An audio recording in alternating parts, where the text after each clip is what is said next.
একটা শুভ দিন, শুভক্ষণে আমি আপনাদের সামনে আমার ব্যক্তিগত একটা ঘোষণা দিতে চাই। ব্যক্তিগত মানে বিয়ে শাদী না, ওসব কিছু না। এবার সিনেমা থেকে নিজের নাম বাদ দেওয়ার ঘোষণা দিলেন শাকিব খান।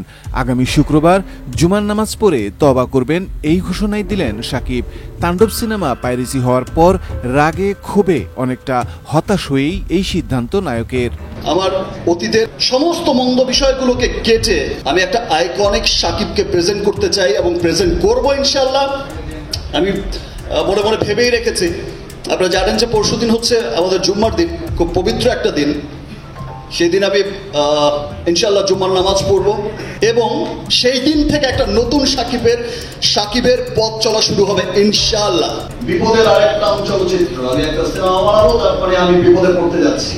আমি একটা ভালো সিনেমা করতে যাবো, আমি একটা ভালো কাজ করতে যাবো, আমি কালকেই বিপদে পড়তে যাচ্ছি। রাতের ঘুম আমার হারাম হবে, আমার কাছে টেলিফোন আসবে, ভাই শুটিং তো স্টপ করে দেওয়া হয়েছে অমুক ক্ষমতাশালী ব্যক্তিকে দিয়ে।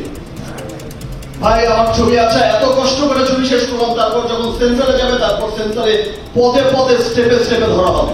100টা টেলিফোন যাবে সিনেমাটাকে আটকানোর জন্য, 100 রকম ট্র্যাক করা হবে, 100 রকম আইনের মার পেছে ভালো না হবে আমাদের এই চলচ্চিত্র, ভালো একটা সিনেমা।